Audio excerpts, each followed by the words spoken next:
Good morning, everybody, and welcome to Muscle Catch Studios for another episode of the Outback Quarterback Podcast. I almost said evening because it's been evening for so long, Doss. We got Dossier, the QB1. We got Holy, the QB2. I'm Curt, your QB3. The greatest NFL show made in Australia. Doss, how does it feel to be a part of that? Oh, it feels great. Feels great? No, we are. Yeah, we are. We have the most fun. Darn right we do. You're looking fun today. Look at you in your bright blue. Doesn't that suit him, Holy? I was just about to chilly say, in here. what time did you get up this morning, Curtis? I got up at, my alarm was 6. I woke at 5:57. Shower? Yep. Do your hair? Yep. Because you're looking slick. Oh, thanks, man. Yeah, I just noticed. Oh, that's very nice. I slept in these clothes, fellas. Did you I really? got out of bed and just came straight here. Did you actually sleep in those? Yeah, it's cold and I don't want to put the heater on all night. It costs a lot of money. Are you, I sorry. don't get sorry, paid much out of the Outback Quarterback podcast. Neither do I. We'll get back to you in a sec, Dos, but I just need to follow this line of inquiry a little further. So, too cold to what? Shower in the morning? Well, my line of work, I generally get dusty and dirty straight away. So I don't shower in the morning. Are you not a morning shower? No. Are you, Dos? You No, would be. evening Oh, yeah, no, shower. evening shower as well. Yeah. I thought that you were just showering, getting ready because of the podcast. No, and I you wanted always to- shower in the morning Kurt- because, I'm, Kurt because has- I'm a grown adult. That's why I shower in the morning. Oh, Kurt no, has that's- 3 showers a day, so Well, not quite that many. But When you work 4 hours a day, you can do that, can't you, Dos? yeah, shower per hour. That's how that's how my workday goes. I sort of understand your policy of because you do get very dirty during the day, right? So makes sense. But for an office worker, Dos, why the evening shower? It's always because baffled me. I exercise after work. Do you So ever then I have a exercise in shower. the morning? No, Not really. Oh, only Saturday mornings. Yeah, right. What do you do then? Wait until Saturday night. Nah, generally have a shower. Yeah, mid morning then. Okay. It depends. If we're going out, then I'll have a. Oh, you have a to sh- a shower after you exercise. Yeah, You have to. yeah. Yeah. I don't understand people who. But why am I having a shower, going to bed, and then getting up and having another shower again in the morning? Because when you're. Dos sleeps like this. He doesn't Well, move. no, regardless move. of how you sleep. Like, He doesn't sweat. How He's you- a perfect Well, no, I temperature. don't perfect sweat. temperature You don't. all You night. never sweat at night in your bed. No. Not in the winter. Why not?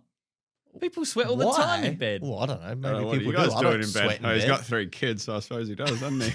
But even without that sort of activity, people. But I just don't understand how people can wake up perfectly clean and feeling fresh with no shower in the morning. It's got to be the way to start. I your day. I shower in the morning if I'm sick.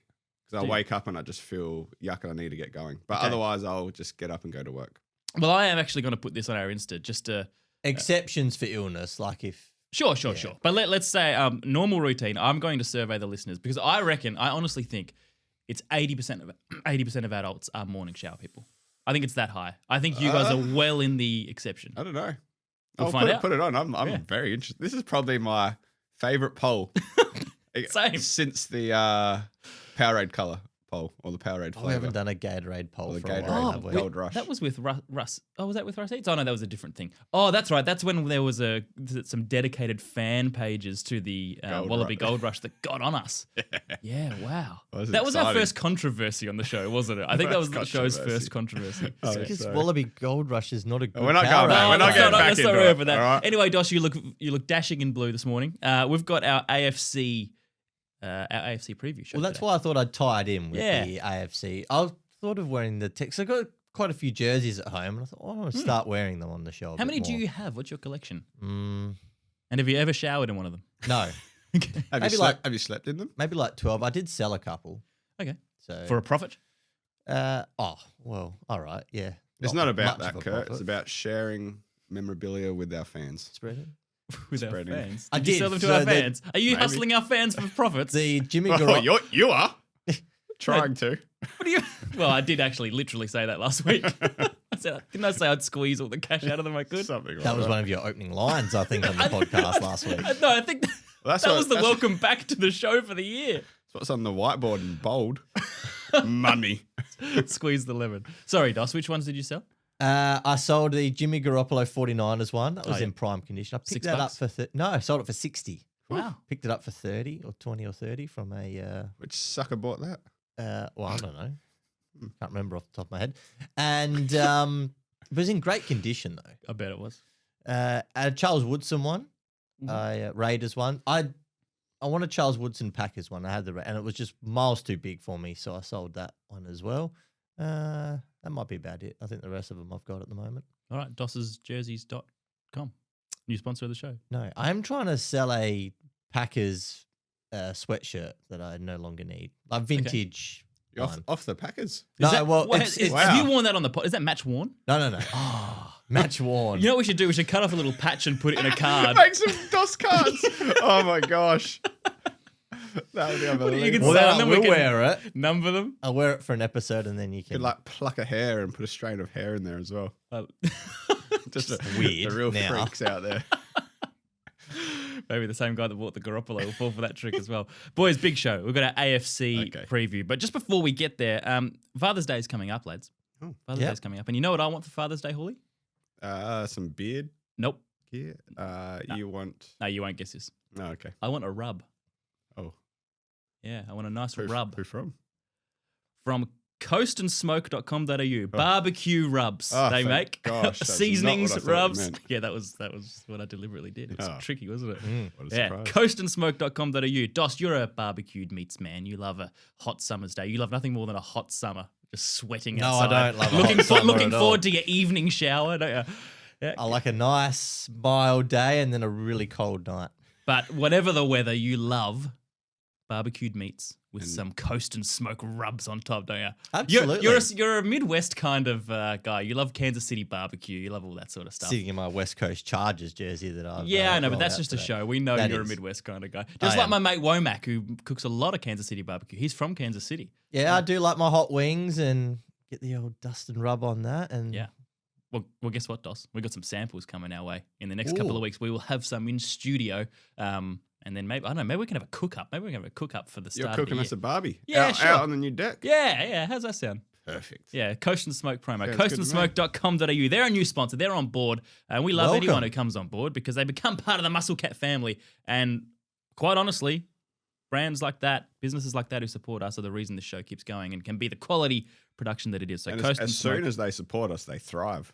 That's what we've been hearing. they do. Jericho Australia, no one had heard of them until they sponsored with us. Yep, that's not true. They were actually a thriving Oh, brand I before. found my... it was sloth. I got sloth. Yeah. Yeah, I found it the other day. Oh, nice. It was in a jacket pocket. Remember, I thought I lost it. I had it stolen. the same jacket that you wore out Well, you that wouldn't. night You wouldn't believe it, for your birthday. That is. but that's correct. Oh. The irony of you being too lazy to remove it from your pocket when you got home. Well, And it's sloth. yeah. All right, let's get into our preview. That's the wrong sound effect. Hit the right music there. I'm just so excited about coastandsmoke.com.au. They're on board. Now, last week, smash hit Curt's Compendium, right? It was good. Was it? Okay. Oh, you didn't think so? That was all right. Come on, give me the live feedback. What was wrong with it? I didn't get any feedback on it. No, give me your feedback. Oh, my feedback. It was okay. That's not glowing. It was all right. Well, I mean, there was some games that too long. hard. Was it too long? probably hard to talk about. Too long? Well, I'm just not sure. There was a couple of games there. Just say it was too long, Doss. It wasn't too It long. was too long. Oh, good, because I've shortened it this week. Oh, Oh, good. yeah, right. thanks. Well, there weren't many starters this week, so we won't even Yeah. need to talk about it. Well, I've only got just 7 little tidbits. Yeah, That's all. perfect. Do that. You're right. There weren't as many, were there? No. There weren't as many starters. Oh, this is the joke. Is it? What song is this? This is the Doss's trivia song, isn't it? It is. Ah, I've hit it I now. need to find a I joke. thought we were doing the. This one. That's the one you want. I'm all over the show. It's hit 4 wrong buttons this morning so far in the first 9 minutes of recording. And he's been up since 4 o'clock having a shower, so it should be fresh. It's almost lunchtime for Curtis. I'm, Made himself, I'm made physically himself fresh. a nice coffee Made here as himself well. a coffee. Look at- We're fine, mate. I'm Yeah, physically we're- fresh. I'm not mentally fresh. You don't drink coffee. We're all right. Yeah, but Hawley likes a hot chocolate, and I do like a coffee, so I'm just do. saying. All right, next week. I'm still hurting from the walk up the driveway. There's only one fan that likes hearing that. That's Big Red, and every time doing it for driveway you, gets Big Red. mentioned, he messages me. All right, let's get into it. Slow start. Goodness me. Jackson Dart. That wasn't a slow start, boys. That was a very nice performance on the weekend. We got Giants fans crowing all over the place. 14 of 16, 137 yards and a TD. What was his YAC? There was a lot of it. Yak. A lot of screen passes as well. Okay. Check downs. All right, I so was you're not very convinced- impressed. I was very impressed, and I messaged Nugget, and we both watched it, and there were a lot of yards after catch. We were impressed with Russ's moon ball that went 80 yards. That's the first one that's the only one for the year, isn't it? So we're not that impressed with Dart. I mean, it's Oh, no, the listen, stats from a are- preseason Stats game. are unreal. Yeah, Yeah, awesome. yeah. For Showed what he's showed doing. composure. But there were a lot of yards after catch Sure. as well. But still, I think it's all you could have wanted to see. Absolutely. There's Awesome. there's a fringe player for the Pats, Hawley, that might have just have earned himself They're a all fringe roster players. spot. Anthony Jennings. Anthony, not Anthony, Anthony. That's how it's spelled. 3 sacks in a preseason game. Played about half of it. 3 tackles, 3 sacks. What I a mean, star. that's a nice way to maybe secure a spot on the roster. Boys, 2 weeks is a long time in football. It's a very long time in football, as Hendon Hooker and Kyle Allen have found out, because Allen, Doss, after us lynching him after his first week preseason performance, the Hall of Fame game where he threw 2 interceptions. Well, it was bad. It was bad. He then played pretty well last week and then threw 2 more touchdowns this week, and Hooker struggled with another pick and could not complete a pass. Unlucky. And now, Hooker's the QB3. He's not the backup anymore. Kyle Allen has surpassed him. So, Hawley, your Hendon Hooker dreams are falling apart. They're not falling apart. They're dashed. They're gone, yeah.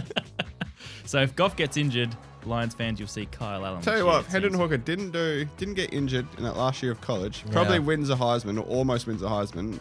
Goes first round, and his career is completely different. It's a real sliding doors moment, isn't it? Isn't it? Yeah. Have you seen that movie with Gwyneth Paltrow? Yeah, I'm not sure. Might have. Classic. Dylan Gabriel, 13 of 18, 143 yards and an interception. Doss loves that film.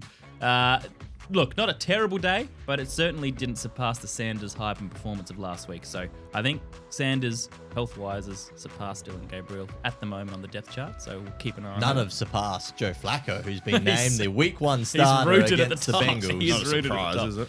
Just 3 more little tidbits. Ashton Genty, Doss. We saw some action from him. A bit, the overreaction from last week with 3 carries minus 1 yard or whatever it was. Yeah. 7 carries, 33 yards and a touchdown. Just saw a few little cuts, a few little shimmies, a few little power He'll be good. moves. He'll be right. Yes, that was nice for the Raiders. Teddy Bridgewater is officially back, lads. 2 touchdowns What do for you the mean? He Bucks. never left. Yeah, well, he was coaching high school. For Yeah, but he a still while. played last year. You forget that he played for the Lions against I don't- Washington. No, in the you playoffs. reminded me last year, but he's more relevant over this last 6 months since that performance. All of a sudden. He got fired for being a good bloke. That's what happened. He got what? Fired from his high school for being a good bloke. What do you mean? Oh, because he was paying for kids to get Ubers to and from games, and paying for their recovery meals, and like getting an ice bath. Is that not allowed? No, it's not allowed. It's What like, do you mean? Why is that not Well, allowed? they're the rules, like budgeting and boosters and stuff like that.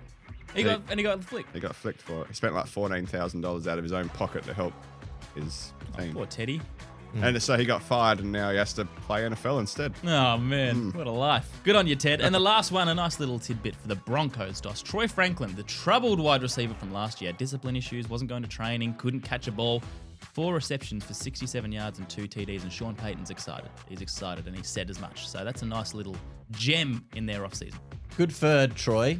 Hopefully he gets used a bit more this year, and we're going to talk about the Denver Broncos wide receiver room, because I think it's just a little thin outside of Hawley's boy Cortland Sutton. All right. Nice foreshadowing there, Doss. Let's get into the AFC North.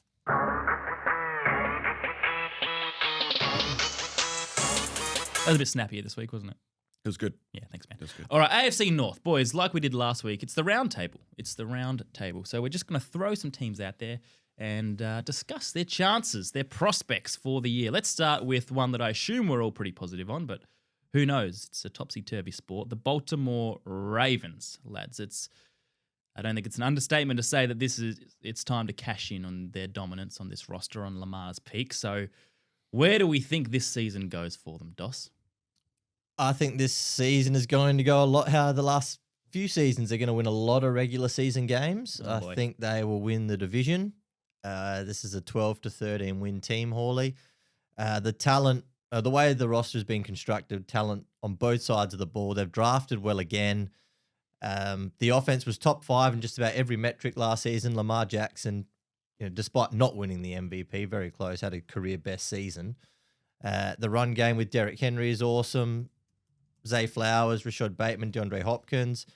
Mark Andrews is a bit of redemption after the drop pass in the playoff game at the end there, which cost them. And the offensive line, they re-signed Ronnie Stanley. Tyler Linderbaum at center is very good.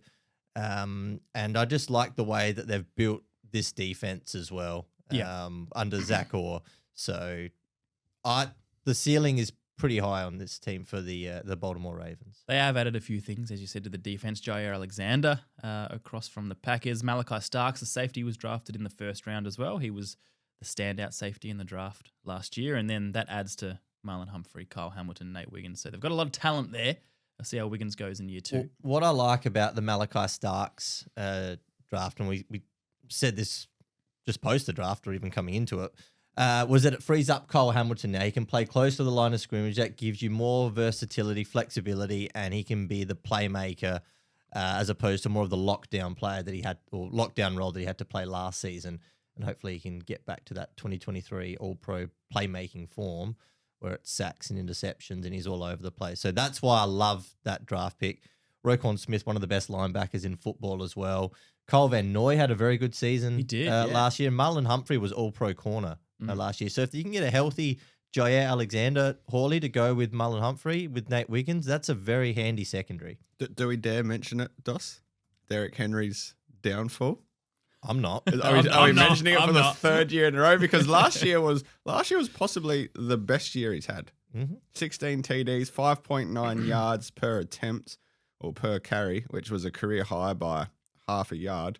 And he still come playoffs, he was 6.5 or 6.4 yards per attempt or per carry, whatever you want to call it. If he can replicate that again this year, then their offense is going to be so powerful. The worry is that Lamar is 3-5 in playoffs.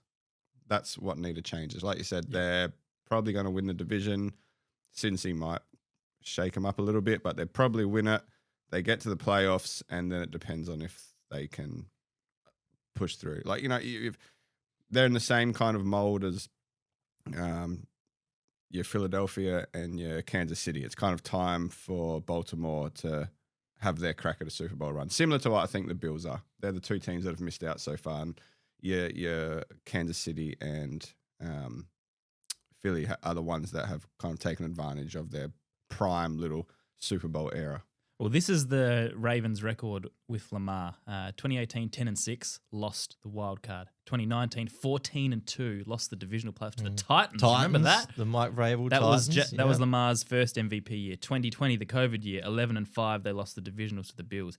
They came fourth in the division in 2021. We forget that. 2022, bounced right back, 10-7, lost the wild card again. 2023, they were 13-4, another Lamar Jackson MVP. They won the divisionals against the Texans. They lost the championship game against the Chiefs. And then last year, 12-5, beat the Steelers in the wild card and lost to the Bills in the divisionals. So that's the elephant in the room. It's not even an elephant because everyone talks about it. They got to win playoffs. But Lamar, he would go if he wins a Super Bowl or two. He goes down as one of the greats of all time. He does. With the MVPs that he's probably got a couple more in him. He was very close last year. Almost argument is that he could have won it. Yeah.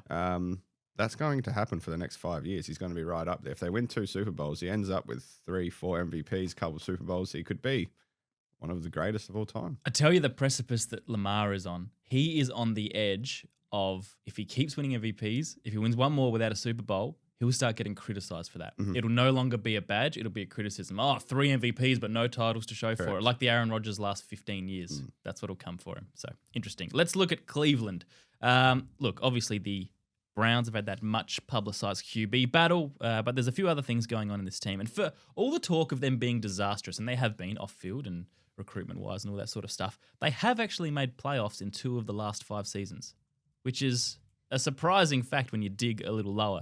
But they do have an uneven roster, Dos. They've got some good players sort of scattered around the place. Denzel Ward, a few others in the secondary. On the pass rush, obviously, they've got Myles Garrett. But then there's a big drop-off between their premium talent and the rest of their roster. Wide receivers, are they a little thin? I think so. Wide receiver Jerry Jeudy had a great year last year. But then Cedric Tillman, Jamari Thrash, there's not a whole lot behind them. And then we'll see how rookie running back Quinshon Judkins goes. But what have you got for us outside of this obvious QB narrative, Dos?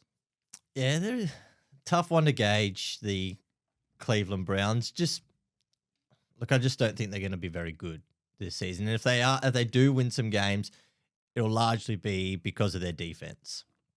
It won't be because of the offense at all, really. And you mentioned Denzel Ward. Very handy player. I like their linebacker that they drafted in the second round, Carson Schweschinger. Good name. He's looked good, and he's going to play a big role this season for the Cleveland Browns, but it's going to be tough, I think, for Kevin Stefanski again this season because if Joe Flacco, we've mentioned week 1 starter, but if that starts going south, then where do you start turning to? You're looking at Kenny Pickett. Again, hasn't really done a lot to sort of give you any faith that he can run an offense. And then you're into Dylan Gabriel and Shadua Sanders after that. So we're doing the Bengals soon, don't worry. No, to me, it's a lot on this defense. If the offensive line can stay healthy, they were pretty banged up last year. That'll certainly help. And they haven't signed Quinton Judkins yet. Their running back who they took in the second round due to the ongoing NFL investigation with that. Well, he's not facing charges anymore, is he? It's up to the NFL whether or not they suspend him. But what are the Cleveland Browns trying to achieve this year? It's a great because question. If you're starting Joe Flacco, then you want to win games, right? You're not starting him because you want to develop a quarterback or a team. Yeah. Well, Kevin Stefanski, I truly believe, wants to win games. I think he's a winner and he's sick of being in this limbo. He's a really good coach. He is a good coach. He's done well. Like I said, 2 out of 5 playoff appearances in the last 5 years is pretty impressive. But I think it's as much about winning games with Flacco as it is about protecting their new quarterback until they think they're ready. Well, their new quarterbacks, they drafted new quarterbacks late. So are they looking at these quarterbacks in the sense of, these guys might be our future? Because they're not early round quarterbacks that you generally try to protect. They're just guys that they drafted late. We weren't high on them. You can see when they drafted Sanders, none of them even seemed excited about it. I actually don't mind. I know Dossier went big on it. I don't think they've got a lot of depth, but their starters, Flacco, if Judkins comes on, decent. Judy had a great year last year. My boy Dave at tight end. And even Harold Fannin. Harold Fannin had a crazy college career. If he can get a bit of that into going into the NFL, they can play some 2 tight end scheme. They've got 2 guys to throw to. They've got Jerry Jeudy. They've got Judkins run the ball. Flacco slings it. We know that. He can throw yards. There is potential for some points to be scored.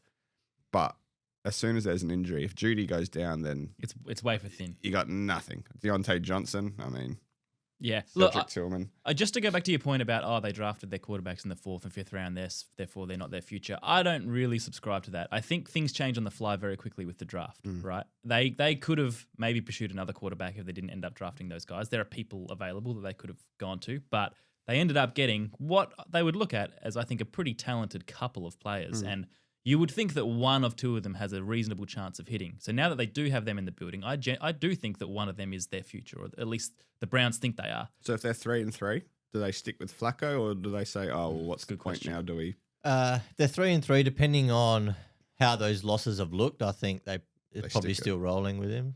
You stick it out until you're probably not in contention for a playoff spot.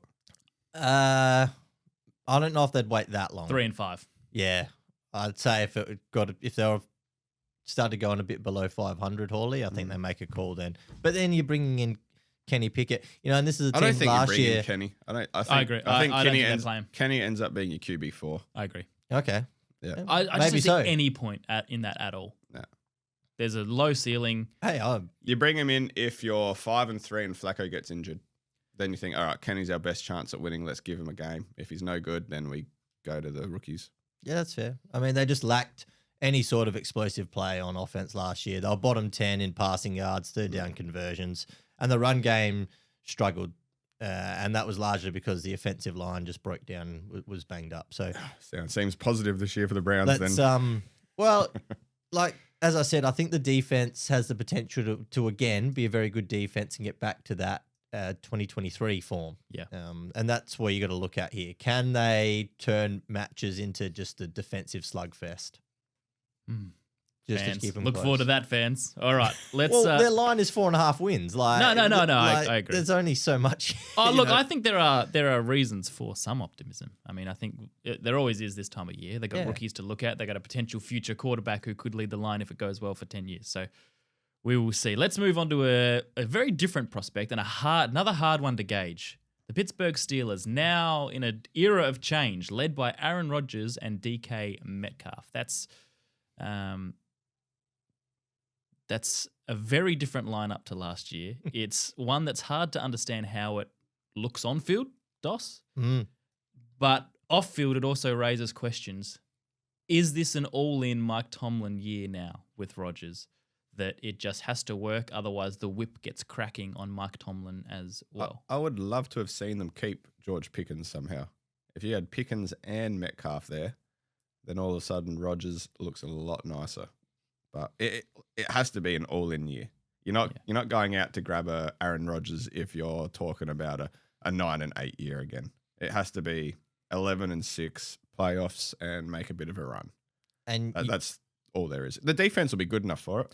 We know that. So what excuse me, what happens with Tomlin if there's is the pressure that high on him? There's still the excuse of Aaron Rodgers hasn't had a good couple of years. He's probably washed up. And if he has a real bad year this year, then Tomlin can argue, well, Rodgers wasn't our guy. I don't know the ins and outs. Did Tomlin really want Rodgers? Did he go after him or was it the back? Who knows? He needs... What do you think of Rodgers, Doss? Do you think he's got something left in the tank? I think there is a little bit there, yeah. Enough? I think this is it's a better situation than what he was in the Jets, which is not hard to achieve. Like let's be Unless honest. he went to the Browns or the Titans. Yeah. That's a great point, actually. But I think it's an upgrade on Justin Fields and Russell Wilson. Yeah. You know, the offensive line, it's young, so and there's a bit of a mixture there. I don't mind Broderick Jones on the left, Troy Fatano on the right. There's a couple of first rounders, Curt that they've invested in over the last few seasons. Yep. But as you said, Hawley, at the start, they are all in because if you're not, you don't go and get Jalen Ramsey in a trade. That's right. You don't go and pick up Darius. Johnny Smith. Well, Johnny Smith. And you don't go and get Darius Slay, at 34 as a corner to support Joey Porter Jr. But the weird thing with getting Ramsey is that they give up Fitzpatrick to do it. So it's not necessarily like... So I don't know, the salary cap They've just gotten older. It might have been the salary cap side where it's cheaper. I haven't looked at it properly, but... and they've got Deshaun Elliott there at safety who they'll use. But Patrick Queen in the middle of the field, Cam Hayward who's now got a contract dispute, which was it's always more of that. Yeah, it's always an interesting thing. But their defense last year fell away in the back end of the season, and they were exhausted. All they did was play hard. So true. Well, yeah, I mean, the offense just couldn't generate enough to stay on the field last year, and that was the problem. Which I think I would like to see Rodgers take this team to the playoffs and finish his last year in the NFL making the playoffs. I don't know what'll happen, but I think that would this then his last year. If he makes the playoffs and goes on a deep run, I reckon he stays. This will be his last. No, I think this will be his last season, and that's what I'm hoping for Aaron Rodgers, just to finish his career on a high, because the Jets was a disaster. Yeah, and all the around the hard knocks and all the injury and everything that went around last year with the coach and GM getting fired after about week 7. This is a much better than the Devontae Adams trade, like all of that sort of stuff. Like this is a much better situation for Aaron Rodgers, and I would like to see him finish his career on a high in Pittsburgh, and I'd like to see him take this team to the playoffs. If they make playoffs, will you buy an Aaron Rodgers Pittsburgh Steelers jersey? No, I won't. Oh, wow. I've got a Rodgers pack. Rodgers is a Packers. All right. It's a Packers name. Yeah. All right, let's get to the last team in the AFC North, the Cincinnati Bengals. It's an uber-talented roster, we know that, but it's been hindered by slow starts. Even missing playoffs last year should never have happened. Is it different this year? They've been playing a few more starters. Burrow had some snaps in week 1 of preseason, etc. Let's start with that. The slow starts, the missing playoffs last year, and the fact that I didn't like their off-season at all. I should say I didn't like their off-season.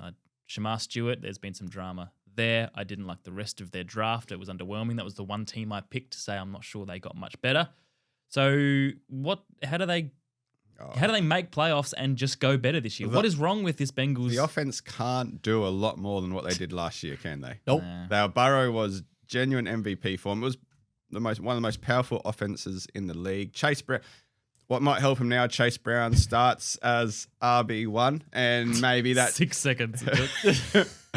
But maybe giving him a full year means there's more consistency, so that side of the offense is a little bit more consistent. But I like that. Yeah. It can't be much better than it was last year. It has to be, the defense has to offer just like a tiny, tiny bit of help. Like if last year the offense was given 98% out of 100, the defense has to, the 2% they had last year, just push it to 5. Just get like 1 turnover every 3 weeks. Just something that might help. The defense just has to do enough in the regular season. Like if they're the 20th ranked defense, 22nd, I think that would just get how good the offense is. Yep. I think that could get them in. Yeah, that would be happy to play shootout football in the playoffs. Yeah, just say we're going to put up. Gets to the we'll put up exactly 8 right. TDs and see if you can come with us. But let's talk about the defense then, because you're right. Bengals were the 3rd most points in the whole league last year. They don't make. Has the defense actually improved? Ridiculous. Well, this is the question.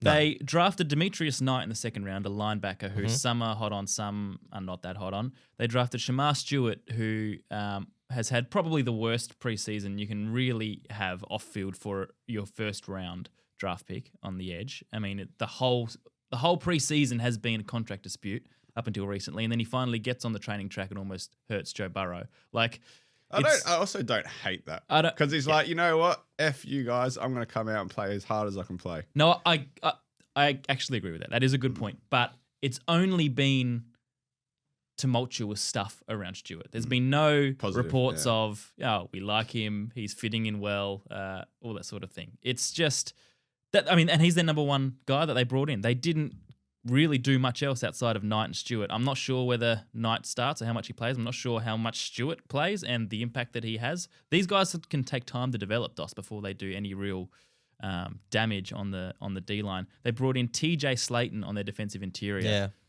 Unrestricted free agent from Green Bay. It's like that doesn't move the needle. And outside of that, it's just serious depth guys. So the secondary needed some major help. They've still got Taylor Britt there, who is so prone to giving up big plays. It's not funny. He's either the best or the worst player on any given play.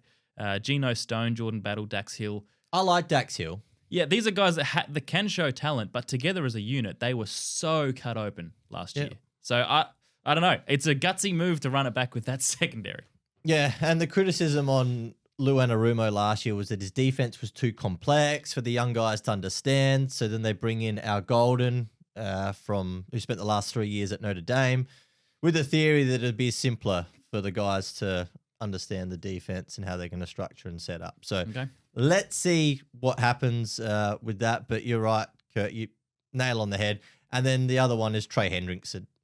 Yeah, well, that didn't even get to that dot point yet. Yeah, well, up for trade. But again, trade him with for Parsons. Just do a swap. Like it. Could work. Yeah, that's a big Not win really. for Cincinnati, I think, in that way. Hey, sack leader last year. Look, very good. Back-to-back 17.5 sacks. I can see the argument for and against why you wouldn't want to give Trey Hendrickson at this stage of his career, because he's going to turn 31, 9th season in the league, a 4 or 5 year extension. Because he isn't a freak athlete like Myles Garrett is, and he isn't in I know he's got the sack numbers, but when we talk pass rushers in the league, we don't talk about Trey Hendrickson in probably the top 4 or 5 guys. Maybe he's we're probably wrong. the next one down. He's the next tier had down. 35 sacks in 2 years. Yeah, like, find me someone whose stats are better. He is 30 years old. But still, but I'm not. doing it. Like Doss said, you're not signing into a 4 or 5 year deal at 30 years old. But that's what he wants with the position that he plays. Yeah, you sign him to a 3-year deal. You load up the first year, and then second and third year is just.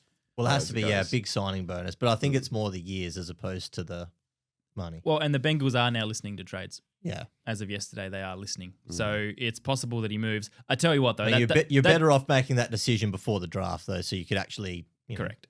But utilize some of the assets for this season. It rips the guts out of the defense, though. Oh. That's it. If he goes, that was their one super productive player last year. That's it for this year. So it's a huge decision. Either lock yourself down with a potentially foolish contract for the next 4 years, or potentially sacrifice this season. That's who they relied on all season to make plays. Yep. And he was the only one on the edge that could do so.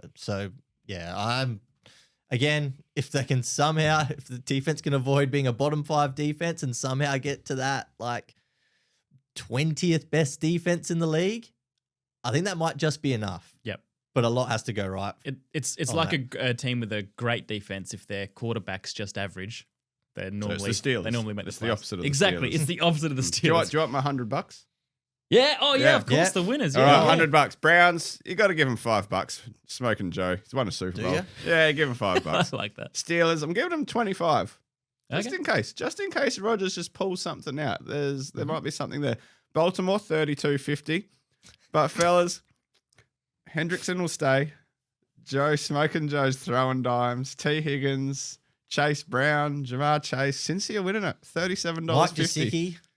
No, he's not going. Yeah, okay, if you want to mention him. He's all right. Yeah, What's wrong with him? He's I'm not sure he less than factors mid. into the $37.50. I He love that doesn't. you're breaking it down to decimals now. I had to. Mike can be the 50 cents. That's where they get the 50 cents from. Very good. Who's your pick, Doss? Baltimore. Yeah, same here.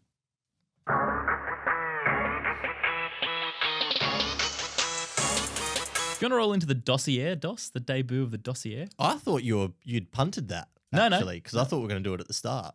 Oh, no. I put it in between AFC North and AFC South if you want to do it. Well, I dropped a couple of them with Joe Flacco was one. All right. That was Well, let's 'cause you debut the gave- Dossier next. You gave me 3 What is the news Dossier? items. The or Dossier is that Doss's. Well, firstly, I started with the title because I thought we've got a guy called Doss. We have to have a segment called the Dossier. But no, instead of a elongated headline segment, just Doss with his Doss 3 with things. his Just pick. bang, bang, bang. The I like Dossier it. for the week, yeah. A bit like Curt's Compendium. Very similar, actually. But more of a Doss slant. Did you want music for this, or what are we going to Yeah, what have we got here? Oh, we're doing it. Well, how many points have you got left? do? No, I'll be all right. I'll just not make them up, but I've got them All up right. here. What sort of music do you want? Do you want the Gutsy Calls music, or is that too heavy? No, we don't need gutsy calls for Do just. you want some jazz? Nah, that's too low. Nah. That's all right. Just- Back to Doss's trivia. Yeah, that'll do. I gotta get some new songs. Philadelphia Eagles got wide receiver John Mechie. Yes. That is not worthy of news. No, I He's think it no is. good. All right, next story. Nah, it's all right. Where does know- he fit in the Eagles? Wide receiver 3? Yeah, Maybe. yeah, that's all right. Bit of extra depth. Is Riga? Where's Harrison- Jalen Riga these days? Harrison, he's in. He went to Minnesota for a bit. Where is he? I'll look that up. You keep going with the headlines, Doss. Is he? He might actually be in Philadelphia. Where is he from? Hey, what's the playing what's the for- next Oh, he's at the headline? Chargers now. Chargers, Well, there you go. he might get a game after. What's old boy got injured? Quentin Johnson. Quentin I was Johnson about to got injured mention last that. week. Got a Yeah. heavy concussion in the preseason game. Didn't look. He was didn't there look last great year at too, all. boys, Rager. 100 yards for the season. We shouldn't have missed that. Didn't pick up on that. So John Mechie from the Texans. Harrison Bryant's going back the other way. Oh, yeah. Tight end. Backup tight end to Dalton Schultz in Houston. Now, Matthew Judon, still an unrestricted free agent, There's a name. looking like signing with the Miami Dolphins, fellas. Okay. After his 1 year in Atlanta, after the Patriots traded him there. So that's one. Terry McLaurin, more importantly, is off the pup list, There we go. returning, which means that I think a contract is not far away. Oh, Old, like Christmas for you, Doss. old mid Terry, eh? But you're such a Keep going. You're keep so going. Don't- disrespectful. Don't listen to him. Don't listen you're to so him. Keep going. disrespectful. Doing a good job. Don't let me get you, Doss. Don't let me in your You're head. such a cat. That's about it though. Nice. Well, the other thing I had was the Joe Flacco news, and we've spoken about that. So I like that, Doss. Yeah. That was a good punchy debut of Doss's Dossier. Yeah. The Dossier. Do you like the Dossier? I like it. Dossier or Is it a Dossier? weekly? It's weekly. We'll see how it goes. Has to be, doesn't it? What do you reckon, Doss? I What's think the the news? weekly is like a news thing. I suppose Yeah. we'll talk about most major news items. But anyway, we can do it weekly if you want. I like it. It could even be an Instagram. You know when you do the highlights? Oh, nice. The Dossier. Oh, the Dossier. Yeah. Every Yeah. day, Doss. Just make a quick video. Sounds good. No worries. Yeah, the Outback QB Daily is back. AFC South in a sec.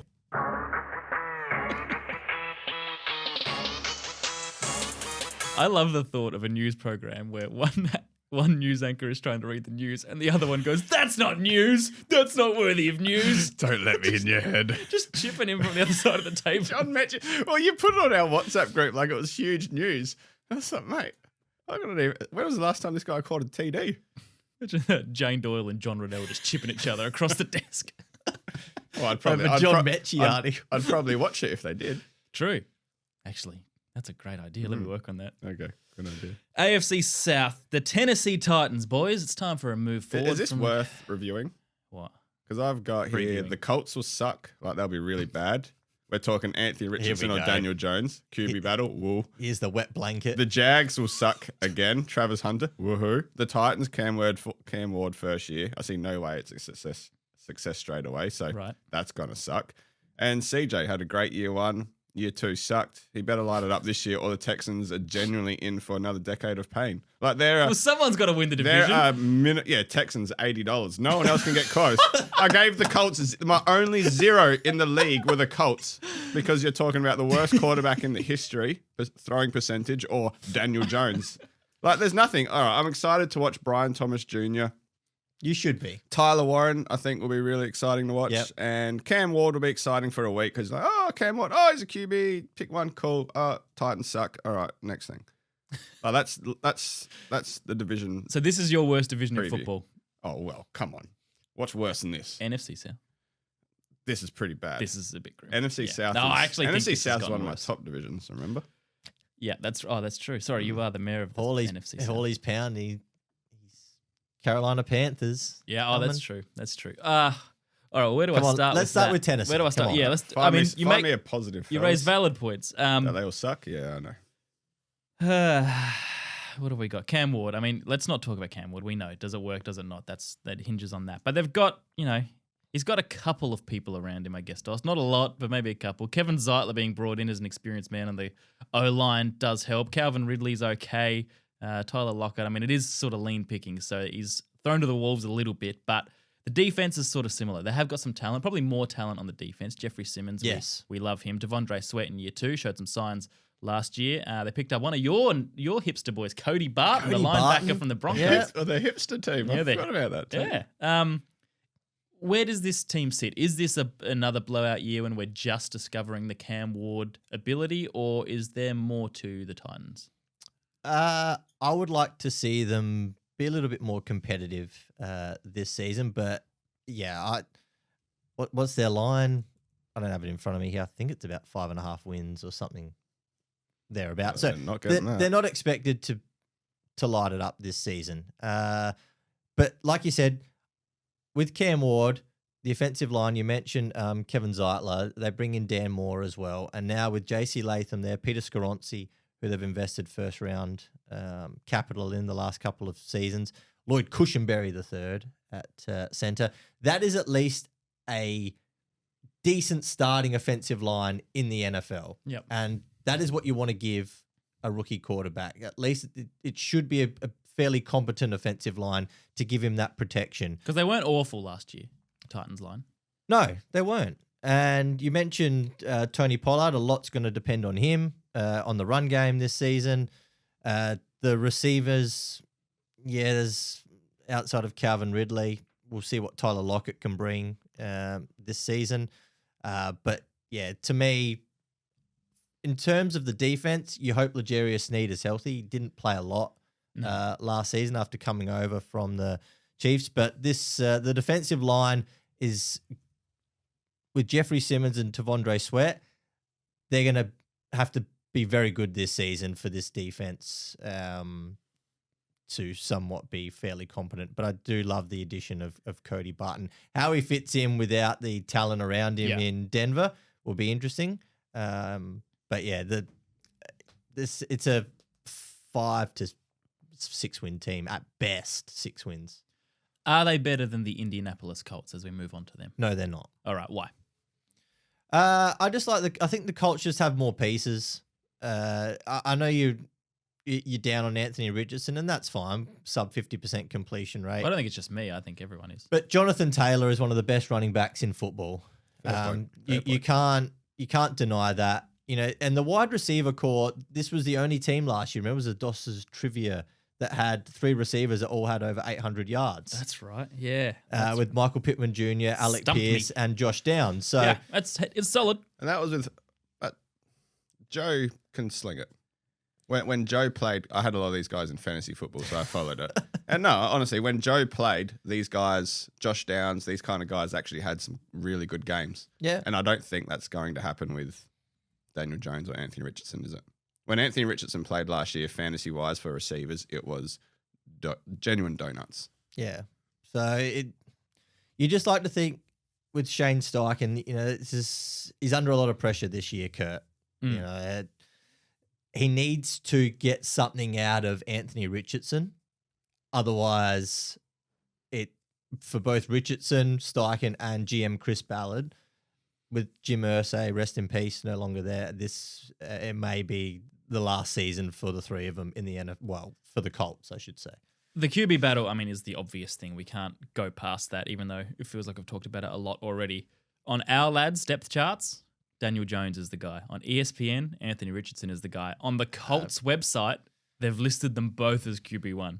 Daniel Jones and really? Anthony Richardson Sr. I didn't know you could do that. Which I assume is the Anthony Richardson we know. It's not his dad. It couldn't be his dad. Could be. Probably better off if you just throw a few Junior's screens. QB3. No. So yeah, that's where I struggle to see the upside. You have to start Anthony Richardson. You need to give him another crack. You're not drafting him early to sit him behind Daniel Jones. Surely, yeah, I guess. No, Richardson will start week 1, Yeah. pending any injury. Lou Anarumo comes over as defensive coordinator from the Cincinnati Bengals. Now, he will have more talent to work with on this defense. DeForest Buckner and Grover Stewart on the defensive line, which I think is a nice pairing, fellas. Zaire Franklin is a tackling machine at linebacker. I think he's really good. They bring in Shavarius Ward from the 49ers at corner. My boy, Kenny Moore, he's great slot corner. And Cam Bynum that they also got across from the Vikings from a 4-year deal, I should say. So this defense, Nick Cross at safety is also very handy too, is quite a good. They've got quite a bit of talent on this defense, and they've got some good depth players in the secondary too. So I'm not as down on the defense, but the passing game Steichen just has to generate something this year with his RPOs because otherwise it's going to be lean on the offensive side of the ball, and it's going to be a lot of Jonathan Taylor burdening the workload. I wonder whether Warren can replicate what Bowers did in his first year. I Came hope into an so. average passing game and still produced. I hope so as well. And, well, if Daniel Jones does start, he did it with Malik Neighbors. Malik had a sensational year last year, and that's because he's the only guy that Daniel had to throw to. So if that is the case again, then Daniel's going to target his best target. Well, Jones didn't play a whole lot last year, did he? Daniel? Yeah. Oh, I played enough. He did have a connection with Neighbours when he played. Yeah, I think there was at one stage where I was on the podcast and said... It was gone before the deadline. I said Malik Neighbors has just saved Daniel Jones' career. That's right. Wow, he sort of... Yeah, No, I was didn't wrong on really. that one, weren't we? Jacksonville. Let's have a look at Jacksonville. Interesting. You turned your nose up at Travis Hunter before. That was weird. I thought you'd liked him the whole preseason. He's all right, but they're... All of a sudden, he's They're- all right. they're He's a lot- still not happy that Genty didn't get the Heisman. That's really what it comes Well, down yeah, to. obviously. Travis see? didn't deserve it. Well, I mean, Well, we it's, can't say he didn't deserve it. Like, that's a little harsh. so he's listed as a starting wide receiver and a backup corner back on the our lads depth chart. Travis Hunter. It's been quiet on that front, so let's put that to one side. But they've got a roster full of high draft picks, Doss, some of whom have underwhelmed, some of whom in Trayvon Walker, for example, have started to live up to the billing and the hype. So that was a positive last year, what we saw from him. But it all comes down to this underperforming offense, I guess, because the defense can hold its own. They've got some good players in there. Josh Hines-Allen, of course, to pair with Walker is very, very nice. That's an underrated edge duo. I think Like, it's it's almost not the best in the league. Yeah, it's up there with Houston's, who we're going to talk about. We will. It's pretty good. It is very good. I think it's top 5, certainly. Oh, yeah. Yeah, potentially top 3. But the Trevor Lawrence thing, I'm pretty tired of talking about Trevor Lawrence not performing, and I assume the Jaguar fans are as well. So what do we need to see from Trevor? Can they bounce back? Has he got it in him? Has this team got it in them, Doss? Liam Cohen, first year as a play caller in the NFL last season with Tampa Bay. Strong screen game that worked really well. Yep. Yeah, it was really efficient. Now, Trevor Lawrence, there's a lot of things that have not gone his way in the NFL, and a lot of people have given up on him, and that's fair because he's fallen a long way short of the hype that you mentioned coming out of college, right? Yeah. Mm-hmm. The offensive line doesn't excite me at all. And when I've got some concerns around the interior, which makes me nervous for Trevor Lawrence when you start looking at just their divisional rivals and some of the pass rushes on those teams. So there's games there, 6 games there where you're sort of thinking, all right, that they're going to be challenging for that offense. Yep. But you just have to have some faith that Trevor Lawrence can somehow get to being a 15th best quarterback in the league. Can he stay healthy for a whole season? That's been another issue. Getting hit a lot. Mm-hmm. Brian Thomas Jr., Hawley alluded to before, was absolutely awesome last season. And remember, a lot of that was with Mac Jones back end of the season throwing him the ball, right? There was a lot of production there. Hawley's your boy Mac. So from that side of it, I look at there is some potential there that this offense can do something. The defensive side of the ball, mainly the secondary, still worries me a bit because outside of Tyson Campbell, who's a nice corner, and Jordan Lewis at the nickel, he was okay for Dallas last season, but again, he's gone. Dallas let him go. So to me, it's another team that's probably going to be around that 7 to 8 win mark if everything goes right. And Travis Hunter is still a little bit of the unknown as well. Well, they have a weakness at wide receiver because they needed some depth behind Thomas, and they've got that in Hunter maybe. They need depth at cornerback as well, and they've got that in Hunter maybe. But I just don't know how the two-way thing works. That's the big unknown. If he can somehow play both sides of the ball effectively, then goodness me, it's the greatest draft pick on earth, and this team's a lot better. I think he probably plays mainly wide receiver and maybe some red zone defense. Is that how it probably works?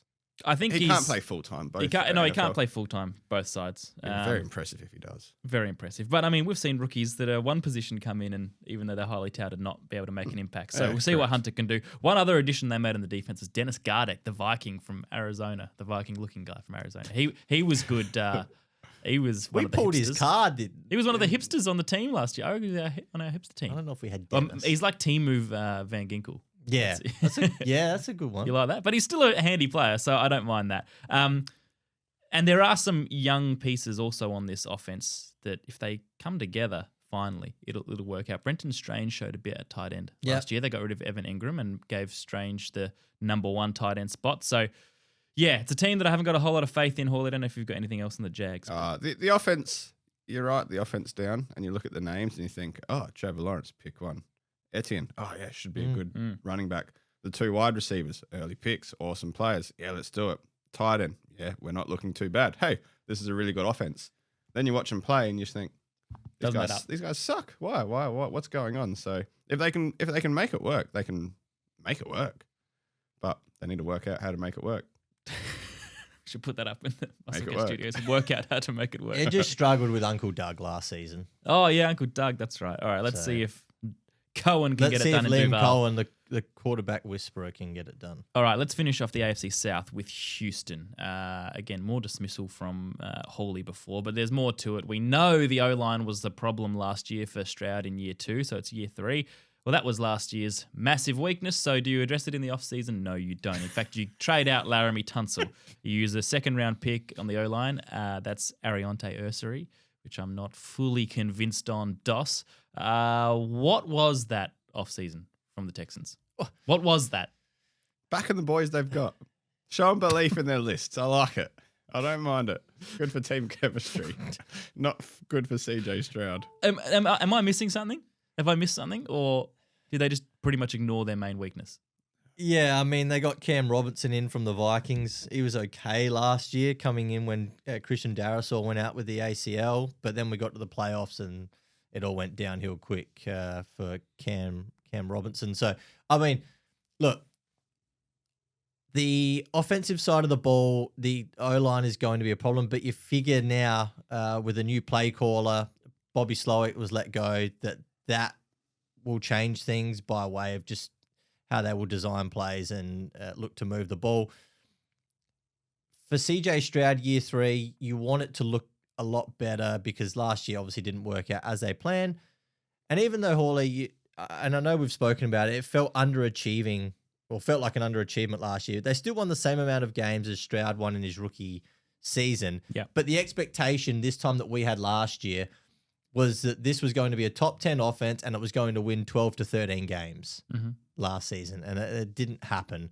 And there was reasons for that. Diggs with the ACL, Tank Dell, one of the worst injuries we've seen. And Nico Collins also missed a lot of games with the hamstring injury. So they just didn't have their full complement of the offense going. And for them to still eke out and win the division and then a playoff game was still a good result for the Texans, right? But this defense, along with the Broncos, could very well be the best defense in the league next season. They extended Derek Stingley. They extended Jalen Petrie. Will Anderson Jr., who I think is going to be my pick for Defensive Player of the Year. And Daniil Hunter. Chauncey Gardner-Johnson injured at safety. That hurts. And Jimmy Ward has some off-field issues that he's dealing with as well. So if you want to look at it like that, it's just Jalen Petrie at the moment. And then these veteran pieces that they have may not be available. But outside of that, the front four, or really the front seven of this defense is formidable. And scary. You saw that in the playoffs. And that will be the anchor to them winning games. But if you're a neutral, you don't want to see, you want to see CJ Stroud slinging the ball to Nico Collins, to Jaden Higgins, and to Dalton Schultz. You want to see an effective run game with Joe Mixon as well. And that's really what you want to see if you're a neutral watching the Texans. John Mechie hurts. John Mechie leaving hurts. Harrison Bryant coming in as a backup tight end to assist. I do really like this defense. You talk about the front and then the secondary as well. Like to have Stingley, Petrie, and then Lassiter and Bullock last year, rookies who really performed in their first year, or showed enough, especially Lassiter in their first year. So it's certainly looking up on the defensive side of the ball. Maybe I was dismissive when I said they did nothing about the O-line. They brought in Laken Tomlinson, the guard from Seattle, who is definitely an upgrade on Juice Scruggs, right? I love the name Juice Scruggs, but hasn't performed to this point. So maybe it is, on balance, only slightly worse, because I still think Tunsil was a big loss, but we'll see how that works out. It's an interesting time in Houston, that's for sure. They're still easily my pick for the division. I assume you're the same, Doss? Yes. And you gave them $80? I gave them $80, mate. I gave the Jags $15. Okay. Gave the Titans $5, just in case. And the Colts. Give the Colts $0. You give the Browns $5 in the AFC North, and you give the Colts $0 because their QB1 throws less than 50% completion. That is why they are $0. I'll give you one thing, Hawley. You're consistent. Unlike Anthony Richardson, I suppose. We'll be back.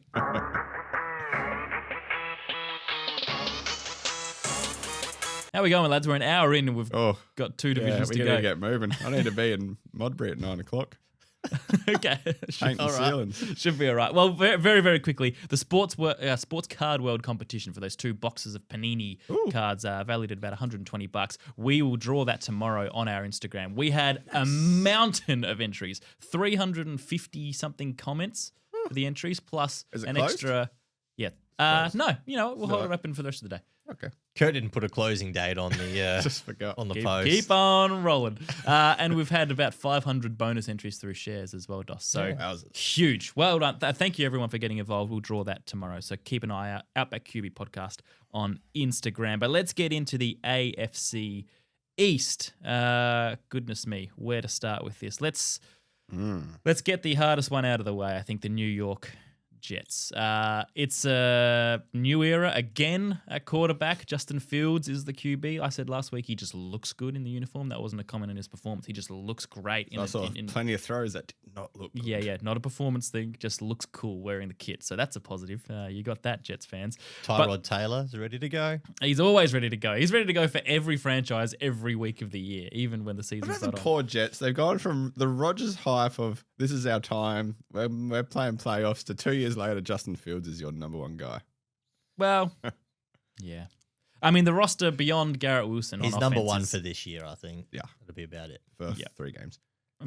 I'm semi-positive, Curtis. This is good. Go. I'll give up on my point about Garrett Wilson. I just want you to give up on it.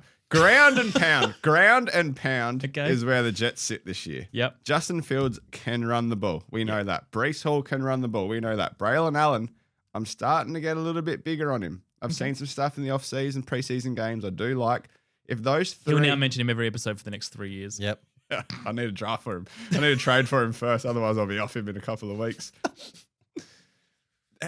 Fields was protected last year at Pittsburgh. He averaged less than 200 yards a game in the air. He threw 5 TDs to 1 pick. They didn't want him throwing the ball. They didn't want him taking chances. He ran the ball a lot. He ran in, I think, 5 or 6 TDs. They let him run, but they protected him in the air. They didn't want it to go completely pear-shaped. And that's what the Jets need to do. But the Jets have a better run game than what I think Pittsburgh had last year. I really like the Jets' run game. And they need to, like I said, mate, turn this into a real ground and pound. Just tire out your opposing defense.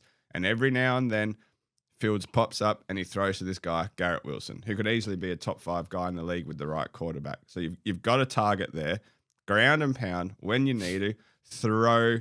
I think ground and pound is one of the rubs from coastandsmoke.com.au. Yeah, well, we'll be eating it and put a Jets logo on it if that's the case. Just run the hell out of the ball, and when you need to, throw it down the guts to Garrett Wilson. That's their game style. Is the O-line and the running back talent good enough for that, Doss? Yes. Well, this is the thing. So Tanner Engstrand comes across from the Lions, who was star first year play caller, offensive coordinator. Aaron Glenn is. You thought that was a player, didn't you? You thought that was a player. He did. I know he did. When he said star, I was like, I'll let it go. I've not mentioned one offensive lineman in 2 episodes. So, yeah. Oh, geez. Steve Wilkes is DC, but Aaron Glenn's going to command the defense as he did in Detroit. Now, the offensive line. Yeah. Amar Membu. And then you got last year's first-round pick, Olu Fashanu. Yep. You'd hope that Elijah Vera Tucker is healthy, and that will generate a better run game, a more efficient run game, because this will be a run-first offense. Make no doubt about it. That's exactly what it will be, Hawley. You nailed it. Defenses will try and make Fields throw over the middle. So then it's up to Engstrand. How creative can he be on offense to try and counter that? Yep. Because defenses will stack the box to try and stop this run game. And it's going to be tough for the Jets because of Fields' limitations and what they're working with. Can Aaron Glenn turn the defensive side of the ball? Because once Robert Saleh was sacked last season, it just all went to hell on defense. And the defense was probably the shining light. So, Will McDonald had a breakout season last year. You're big on him, Curt. Jamie and Sherwood, the linebacker, did too. Yeah, he comes, yes, and then you hope that Jermaine Johnson, who they missed, he had the Achilles injury right at the start of the season. Yeah. So you hope that he comes back. Quincy Williams, and then you've got Quinnen Williams as well. They're both very, very good players. And Sauce Gardner, despite a down year for him, he's still one of the best corners in football. And I think under Aaron Glenn, who favors aggressive man coverage, is really going to suit Sauce Gardner. So the defensive side of the ball, I'm a lot more bullish on. Yeah. Mason Taylor, keep an eye on him at tight end as a rookie. And that was an area they needed to address. I was bullish on him coming into the draft. I think he could play a nice role for the Jets this season. Yeah, I think your point about the defense is pretty good. Aaron Glenn helps, certainly. They brought in Andre Sisco from Jacksonville, yes. Brandon Stevens from Baltimore. Not guys that excite people, but... Stevens doesn't. Sisco I don't mind as much. Yeah, but I have faith in Glenn and his ability to build a defense. Yeah. So we'll see how that goes. Offense is the key. If this O-line can show something, if Membu can slot in quickly, it'll make a difference. Membu's looked all right in the preseason so far. Intriguing. I just want to mention one of the best names in the league. They drafted a guy called Quantez Stiggers in the 5th round. Old Stigsy, Quantez Stiggers. They've also next to him in the depth chart got Marcelino McCrary Ball. So some cool names. Marcelino, wowzers. That's if I was rating teams just on names alone, they got Jarek Bernard Converse as well. Who are these guys? They're right up there on the name stakes. All right, New York Jets, always intriguing to watch. How many wins? Quick, top of your head. 4. Oh, yeah. I actually wrote this as a 4-win team. But after this preview, I'm bumping that up to 6 or 7. Buffalo. Simple. Settled roster. Potentially the most settled roster in the NFL. They've added a couple of veterans. Josh Palmer, the wide receiver. Mm-hmm. Joey Bosa on defense. Tre'Davious White returns. Get it done. Have to. There is no excuse, not a single excuse. They haven't lost big names. They've got the best quarterback in the game at the moment. Just has to happen. They would have to be Super Bowl favorites or close to. They have to be. They have to. Well, be. I mean, maybe that's disrespectful to the Eagles having just won it, but they're rolling in the same boat as the Ravens. Yeah, they got to. They're even half a step down the line. I think they're just. Philly and KC are rolling over here just ahead of them, and the Bills and the Ravens want to jump over in that boat. Okay, one of them has to do it this year. Yeah, for the legacy of their quarterback. Is there? I mean, I know there are always small changes in a roster, Dos, but is there any weakness you can see here on paper that could hold them back from? I mean. There has to be because they haven't won the Super Bowl yet. But what is it that's keeping this team from greatness? The only thing that hasn't worked for them in the playoffs is the defense. That has been the concern, and it's been the pass rush in the playoffs in the big moments. So can you get Joey Bosa, as an example, healthy in the playoffs? And can he have a moment in a divisional or championship game, a key sack? Because it's been the lack of ability to get to the opposition quarterback to make a play, to make that crucial sack, and to get that stop, which has seen them lose to Joe Burrow and mainly Patrick Mahomes in the playoffs. The offense is not a concern for me at all. They've re-signed James Cook. Brandon Beane, the GM, he's had a heck of an offseason with who they've signed. Christian Benford, who I'm big on, he got a really good contract extension that's going to age really well. Greg Rousseau, Khalil Shakir, Terrell Bernard. These are all players that the Bills have drafted and then have rewarded with contract extensions. Yep. That's what builds good culture because, if you're going to get drafted by the Bills, you perform, you're going to get your second contract. And that's where players want to go and play. Matt Milano's health will be key this season, fellas. How many games can they get out of him? 9 games the last 2 seasons. He played in the playoffs. Because his leadership and his veteran presence for this defensive unit is critical, and it will be big. And I like the fact that they drafted Maxwell Hairston. Yeah. LCL sprain in his knee, Hairston. Yeah, I know. It's not an ACL. He'll be back, but yeah. But it may not be available for the start of the season. But yeah, the defensive front, that is what is going to needs to perform to elevate them into that Super Bowl or for that deep playoff run again. Because if they falter, could be another year of the offense and Josh Allen doing really well, undone by defensive lapses. How do you handle Joey Bosa? Do you play him if you're the coach, do you play him a 2-on, 1-off? Yeah, I mean, because they've got enough there with, Rousseau, they've got Ebenezer, you've got Ed Oliver up front. So there's enough that they can rotate. They drafted Landon Jackson as well, who they'll like to see a bit more out of. And then they've added a couple of other guys, Larry Ogunjobi and Michael Hocht, who are both suspended for the first 6 games of the season. So it's not ideal. Boys. TJ Sanders on the defensive line as well. So I think you're right, Hawley. It's probably, they will limit Joey Bosa's regular season usage. Would you target a Cincinnati defender who's up for trade? Hendricks. Go all in.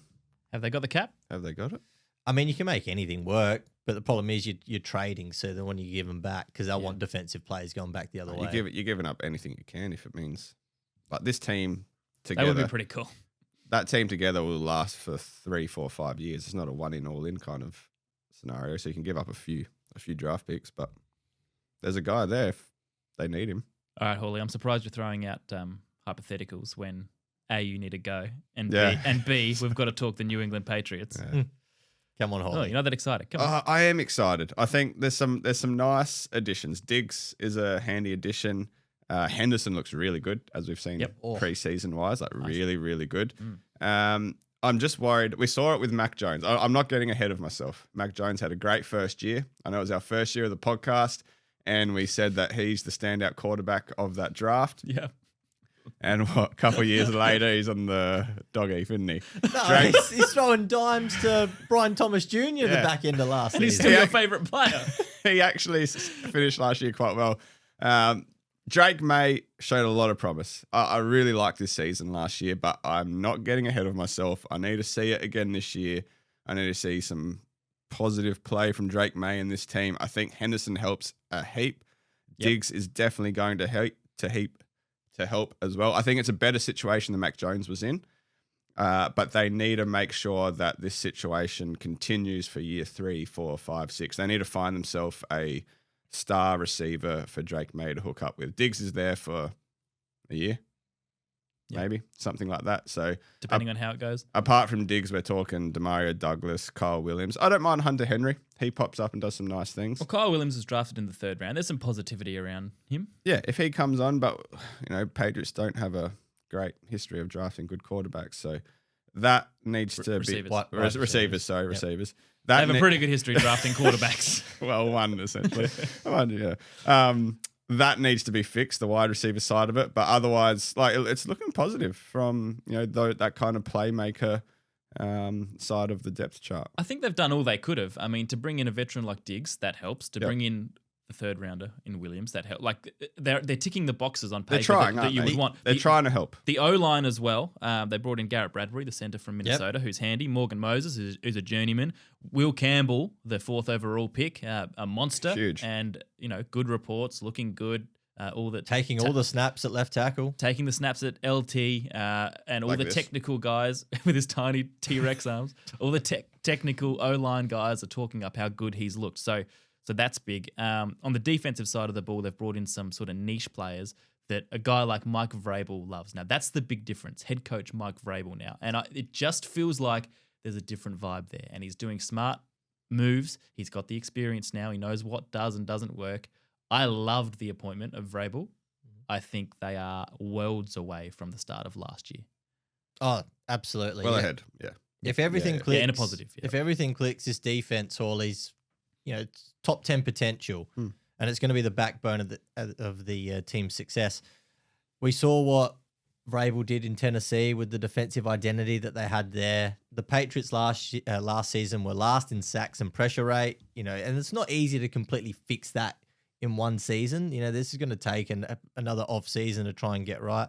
Keon White entering his 3rd season. You'd hope that he takes a leap. Harold Landry, who Vrabel's brought over from Tennessee, and we've spoken about adding Robert Spillane to the linebacker position. Carlton Davis, who's going to look nice next to Christian Gonzalez, and Milton Williams, the big money signing out of Philly. Christian Barmore is back on the defensive interior, and he's going to be big, a big presence after his health scare last season. So the safety position worries me a bit with Peppers and Kyle Duggar. Like, I'm not, if that's probably the one area that I think they may look to, address probably next off season, or get some rookies to come in hopefully and provide a bit more depth there. But yeah, it's pressure on Drake May, and I like Drake May. I think he's really good to make a 2nd-year leap to drive this offense. But the defensive identity of this team is what's going to set them apart from the team that we saw last season. Josh Dobbs as well, so don't forget him. The Pastronaut. Dobbsy. All right, let's get to the last team in the AFC East, and that is an intriguing one in the Miami Dolphins. Now, this offensive juggernaut ran out of legs last year. They've got questions, obviously, about Tua and Tyreek and the future of those guys. But for me, the big offseason story is the complete tearing up of this secondary that was pretty effective last year. They were top 10 in all air defense, pass defense metrics, but they've lost Javon Holland. Mm-hmm. They've lost Kendall Fuller. Jalen Ramsey has gone in that trade as well. They bring in Minka Fitzpatrick, which that's pretty good. Melifonwu from the Lions, who's been handy, a little up and down, but handy. Mike Hilton from Cincy. So it's a completely new 4 starters in that secondary, and that was a part of the roster that was working pretty well. So I don't know why that happened. It was a little odd. And this is a make or break year for my boy, Mike McDaniels. He's on a short leash now. I think he's on a short leash. And if this isn't working halfway through the year, I think there's potentially some change. That said, he could make it all come together, and he's a genius. He was cocky. I felt like he coached cockiness. I think he's just weird. I'm not sure it's cocky. I think it might just be weird. He coached a team that was putting up huge points. Yeah. And he could say what he wanted. He could do what he wanted because they were breaking records, putting up massive numbers. And it kind of came crashing down a little bit last year, and didn't have an answer for it, did he? One-dimensional. One-dimensional. But that one dimension is pretty dangerous. If Tua, Achane, Hill, Waddle, even Darren Waller to a point. He's out of retirement. Coming out of retirement. Yeah, he'll be there in the red zone. It's a downgrade from Jonnu Smith. He'll be around the place in the red zone. But those first 4 I mentioned, if they're fit, then this offense can achieve anything at once. But they need to be fit. And the question is, can they stay together? I'm going to predict a downfall. I got the Derrick Henry one wrong, but I think Tyreek is over. You think he's done? over the Tyreek Hill. Waddle's good enough to take over, but he's not good enough to be the number one guy on his own. I think they need 2 really good targets. Yeah, I'm not to optimistic about this. And their draft, they got Kenny Grant on the edge and defense. The O-line they tried to improve with Savanaia, Jonas Savanaia. It's a hard one. Got my boy Chop there. Yeah, Chop Robbins. Yeah. Sorry, I'm just talking the O-line now. They also got in James Daniels on pretty decent money from Pittsburgh as a free agent. So I don't know how this whole unit comes together. The Darren Waller thing is weird coming out of retirement. From a rap career and a you got divorce. Patrick Paul at left tackle, and he's going to replace Teron Armstead, who was the best player on the offensive line last season, in an O-line that wasn't great. I struggle with this team. On their day, they can be a pretty good team, high potent offense that Hawley mentioned, but the way the roster is constructed, though, fellas, like they invested in Tua last offseason. We know what Mike McDaniel's offense looks like when it's cooking. Yeah, it can score 40 points, as you said, Hawley, but the defense, I got a lot of questions over it. And remember the last day of the season, the last game that the Vikings and Lions were playing, and then the Dolphins put out a statement. Stephen Ross, the owner, said that we're sticking with, this is during the last game of the season with big implications, like we're sticking with Mike McDaniel and GM Chris Greer for now. Did he say for now, did he? Yeah. So, they didn't pivot away in the off-season and reset. They're running it all back with, on offense, pretty much the same personnel and key off-field personnel as well. It's really been the secondary that's had the turnover. So, I'm not bullish on this team at all. I really think this is like a 7-win team. The offense is similar, but they weren't fit last year. If you Tua was injured, Tyreek was injured. That's what I'm saying. These guys, it's a new offense if these guys are fit, because we saw the fit offense a couple of years ago and they were unbelievable. They couldn't, like you said, they couldn't beat a good team, but they could put up points. Certainly not when it was cold either. Yeah. Holy, sorry to interrupt. The time has come though. Yes. Are you assigning $99 to the Buffalo Bills for this division? 65. 65. Okay. 65. I've gone with $25 to Miami just in case this offense. Oh, that's a heavy investment. Okay. Compared to 65, just in case the offense puts up 45 a week. Okay. They're a chance. The Pats, I had to give them $15. They're my boys, and then the Jets. 65 plus 25 is 90, and you give What have 50, I done? You're at 105 now. Yeah, you're a What bit have I over the done cap. here? It's 5. It's 5. I put a 1 in. It's 5 for the Pats and 5 for the Jets. Yep, that adds up. Yep. 5 for the Pats. Yeah, I would have had the Pats a bit more. No, I'm You not. are I'm down not. on I'm your not. own. I'm not He's down on keeping him. it I'm down. just not He getting is. ahead of myself. Lids are keeping- on. Not He's getting keeping a lid Boston. on it. ahead of myself. Okay, let's get to the AFC West.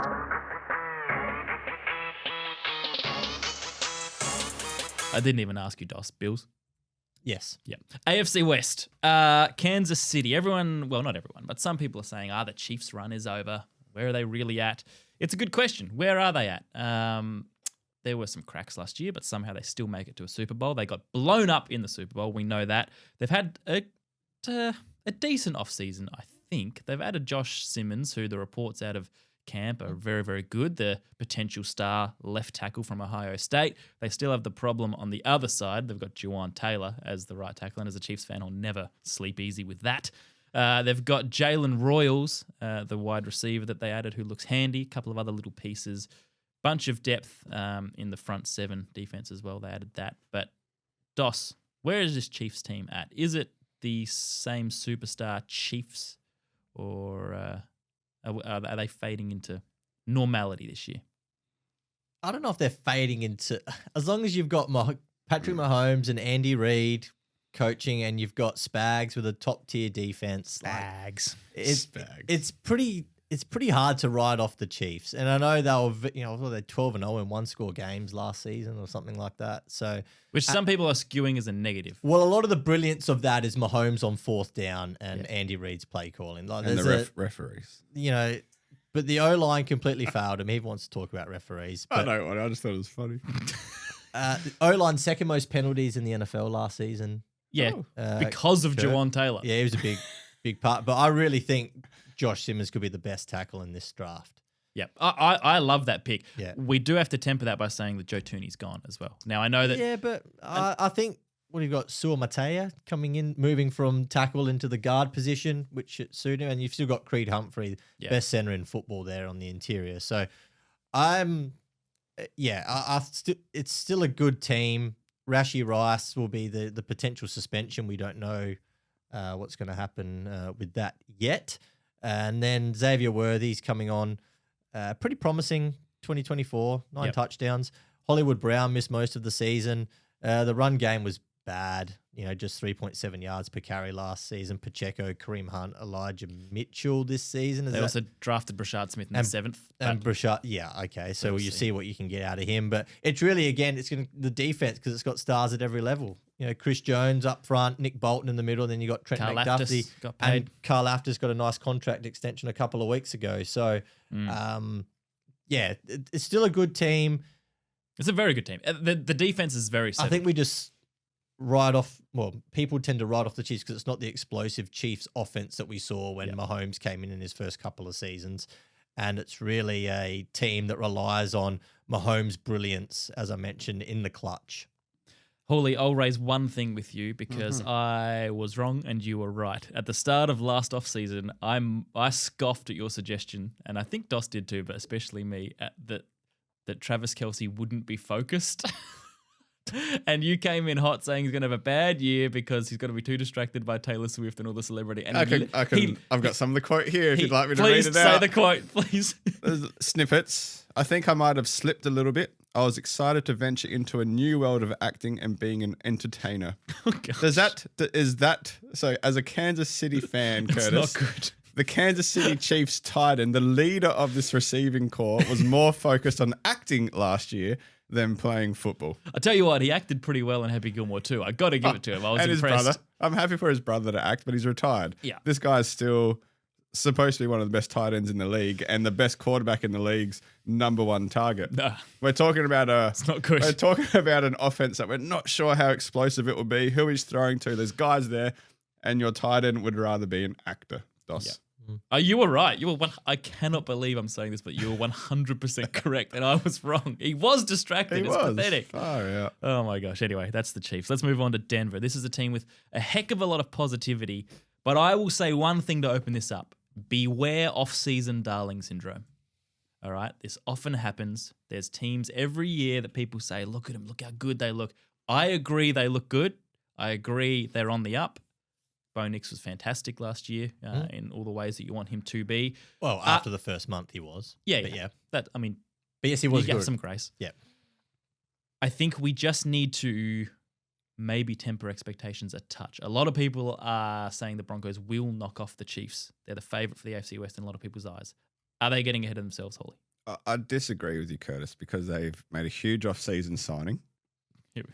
J.K. Dobbins is currently RB1. Right, go to Montgomery. And that levels out any expectation that you might have of them dropping off because he runs that offense now. He runs the offense. I think Bo Nix might have something to say about that. He'll play a good 16 to 20 games depending on playoffs this year. We're looking at 4.5 to 5 yards per carry minimum. Okay, the joke's done. We don't actually have to analyze J.K. Dobbins. No, I agree. Yeah, any team. You agree with what? That there could be a drop off. Yeah, I think.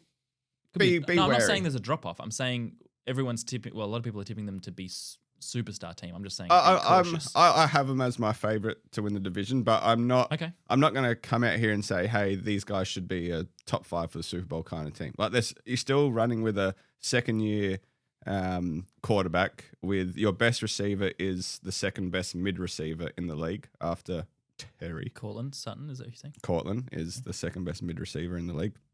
Marvin Mims is the other guy. Evan Ingram. There's guys there that are average receivers. Good receivers, maybe. Mm-hmm. Cortland Sutton's decent. The running game, RJ Harvey, J.K. Dobbins, it's there. The team is full of good players without being superstars. And I think a lot of these really good teams have superstars. Now, Bo Nix is the guy that we're hoping is the superstar. If he becomes a superstar, then, yeah, your expectations can be to the moon and back. But we need to see him have a really good second year before we get too excited about Denver Broncos. Doss, you liked the draft. I wasn't as hot on Pat Bryant, wide receiver, RJ Harvey, running back, but you liked them. They got Jadae Barron in the corner as well, which is a big addition. Yeah. They also made some other notable additions. Evan Engram, we said before, as tight end. That's a nice one. Dre Greenlaw, Talanoa Hufanga. So on paper, again, everything looks really, really good. The slight weaknesses in this team, and they weren't huge deficiencies last year, but the slight ones they seem to have addressed. Does it all come together? Are they your division favourites? Yeah, I was thinking about this on the drive. This is the toughest division for me to pick a winner out of, because the defense was dominant, and it could be the best in the league this season, because last year they were number 1 in overall efficiency, number 1 pass defense, and they were number 2 run defense. Vance Joseph, blitz heavy, man-to-man coverage. They led the NFL with 63 sacks last season. Wow. And they've got a guy called Pat Surtain as well. Yeah, and who's a reigning defensive player of the year. And they get Jadae Barron and Riley Moss. It's no fly zone 2.0 for the Denver Broncos. I love the Hufanga at safety signing if he's healthy, because he's just a wrecking ball. Nick Bonito is another one who's in Defensive Player of the Year contention, 13.5 sacks last year. And you talk about tackle kings. Alex Singleton just tackles like crazy too. Yeah. Like, this is a good defense. Yeah, and Cody Barton we mentioned before leaving, but they've replaced him with Dre Greenlaw. Now, if Dre Greenlaw is healthy, that's a great pickup. Yep. They re-signed Zach Allen to a big extension. Jonathan Cooper had 10.5 sacks last season. Look, to me, if you're looking at it right now, the only concern I have is the depth of the skill position players. The offensive line was very good, and it was healthy last season. They were number 1 in pass block win rate. They allowed the fewest pressures in the league last season. Now, law of averages suggests that your O-line's probably not going to be as healthy this season, but if it is, there's some stars on there, and it's one of the best in the league. And if it is, then Bo Nix, who had a great rookie season, exceeded the expectations that many people had of him. This team is going to be very tough to beat. Did the defense really help Bo Nix's rookie season in terms of good field position? Sure. Things like that. If that defense just falls off a little bit, do you think Bo Nix will find it tougher, or is it going to be a similar? He's had that first year experience. The defense isn't going to be as important for him this year. Well, I just think the defense is going to be really good again. It's hard to say. You're talking about takeaways and interceptions, but a lot of the structure's still there, and to me, they've got better with what they've added in the off season. So it's a hard team to root against. They're exciting. Yeah, they are, and I think they're going to push the Chiefs all the way in the West this season. I'd like to see them with one more playmaker on offense. Well, this is why I mentioned Troy Franklin before. I know it's only preseason, but the fact that their second round wide receiver from last year showed something already early and maybe back on track could be huge. A little bit of a sleeper to watch out for. A little bit of a sleeper. We've got 2 more teams, and I've got 8 minutes on my memory card, plus a joke of the week to come. So let's go. Las Vegas Raiders. Ashton Genty, let's go to Chargers. No one cares about anyone else there. Brock Bowers. Brock Bowers, sorry. Yes. What about Eugene? Well, let's have a look at that. I mentioned because, Genty. Boys, Antonio Pierce has become Pete Carroll. That's an upgrade. Gardner Minshew's become Geno Smith. It's a significant upgrade. Minshew's become Geno Smith. That's an upgrade. Yeah. Alexander Madison has become Ashton Genty. That's an upgrade. I'm not positive about this team normally, and I don't think they're going to win a heap of games, but you have to give them that. That's a trio of upgrades. Put it like that, and I find some positivity out of the Vegas Raiders. Max Crosby? Yeah, but he's been there the whole time, and they've still been bad. It's not his fault. He's a Jet. He is. He's a very good player. Now, they've got some significant holes. I mean, they've tried to patch some of the defense up, Doss, with players that, there aren't people that are crawling, knocking on the door to get there. It is a concern. Eric Stokes is currently from Green Bay, their starting corner, along with their 3rd-round pick, Darian Porter. So they've got some real holes there. Jeremy Chin, Polamayo, those guys are safety. So they've got weaknesses there. Outside of Max Crosby, there's not a lot of talent on the pass rush either. So Malcolm Kuntz comes back who missed all of last season. He had a pretty good 2023. Yeah. And Tyree Wilson's got an improving pressure rate, but you'd like to see him take a leap. Yeah. Considering he was a 1st-round draft pick. Correct. And he hasn't produced what they thought he would. No. So the three names I mentioned at the start to couple with Bowers, that's where the hope is. Yep. That's where the hope is. Competent quarterback play, dynamic running game, and some scheming from Pete and co that give a little bit more hope. And there's not a head coach who's there on popularity amongst the boys now. There's a head coach there who's proven it at league level. Yep. Is that all you had for them too? Yeah. All right. Beautiful. That's it. Wow. But let's move on to the Chargers. Sorry, Raiders fans, we didn't give you as much time as the others. The Chargers. He's got his Chargers shirt on. It's only fitting that Doss finishes us here. Look, 2024 couldn't have been better with their star rookie additions, Joe Alt and Ladd McConkey. There's huge hope there now. Doss, what are we getting from the LA Chargers in 2025? Well, they want the defense to be, again, the number one scoring defense. They allowed just 301 points last season. Jesse Minter did a heck of a job under Jim Harbaugh coming across from Michigan. Derwin James, star, will play an important role. But my boy Diane Henley, linebacker. You love that guy. Oh, he's good. He played all 17 games last season. Junior Colson, they'll hopefully will be healthy. And then the edge rush, Tuli Tuipulotu. Great season. It was very good, 8.5 sacks last season. Underrated. Yeah, full-time starter. Khalil Mack, veteran, and he was pretty productive last season as well. So they're hopefully on another one-year deal. Bud Dupree is there. The run defense was a concern last year. They allowed 4.6 yards per carry. Poona Ford left. He's gone to the Rams in free agency. Morgan Fox departed as well. And if I look at the offensive side of the ball, it was looking great until Rashawn Slater got injured. Yeah. Now it's Joe Alt probably switching to the left, and now you've got Trey Pipkins playing right tackle, which doesn't wow me. And the interior is still Zion Johnson and Brad Bozeman, who we touched on a couple of weeks ago. Keenan Allen, veteran presence, who they've signed after his 1 year in Chicago, so he comes back. He'll finish his career with the Chargers. And they've got Trey Harris, but keep an eye on Keandre Lambert-Smith. Has excited, receiver that's popped up in the KLS. Yeah, KLS. He's popped up in the preseason, and he's looked pretty good. But what needs to happen for the Chargers this season? Their fourth quarter, they were good at building a lead last season, but the run game just didn't support Herbert at all, particularly in the second half of games. Marion Hampton. J.K. Dobbins was there last year. Yeah, I know, right? Interesting. It just wasn't consistent at all. Their rushing metrics were terrible. 30th in explosive run rate, 29th in success rate. Look, They were very good when JK was fit. And I brought that up last year a couple of times and we all agreed. So shut your mouth, Kirsten boy. It lacked consistency. Now, this year, they've got Najee Harris, who is consistent, and Amarian Hampton, who's going to be used in the pass game as well. I like the backfield and the run game much better this year for the Chargers than this time last year. Well, this all begs the question. I assume none of us are picking the Raiders, but out of the Chargers, the Broncos, and Chiefs, Doss, who have you got? Oh, man, if Rashawn Slater was there, I would have gone with the Chargers. Really? Yeah, I really think that's going to hurt them. But who are you going with now? This season? I'm going to go with the Chiefs. Okay. Because I just, until they're knocked off, you won't believe it. Until someone knocks off Mahomes and Andy Reid, it's the Chiefs. Yeah. Just the Chiefs for me. But it's going to be such a tight division. This is the breakdown I want to hear. The Raiders. We'll start the Raiders. Okay. $5. Okay. Everyone gets $5 except for the Colts because they suck. Chargers, $30. Okay. Chiefs, $30. Okay. Broncos, $35. Yeah. All right. That's fair. It's close. It's a good close. division. It's going to be a fun division to watch. Very fun division. You know what else is fun? Joke of the week, baby. Doss, Curtis. Yep. What do you call a cow that just gave birth? Decaffeinated.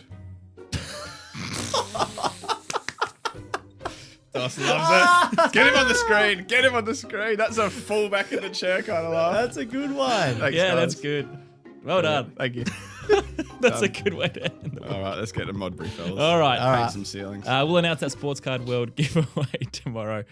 Great show, boys. That's a marathon, an hour 35. It's almost as long as our draft episode, which is a 2-hour yearly event. So well done. That's the AFC, and we'll see you all for more NFL next week. We are not far from the real stuff.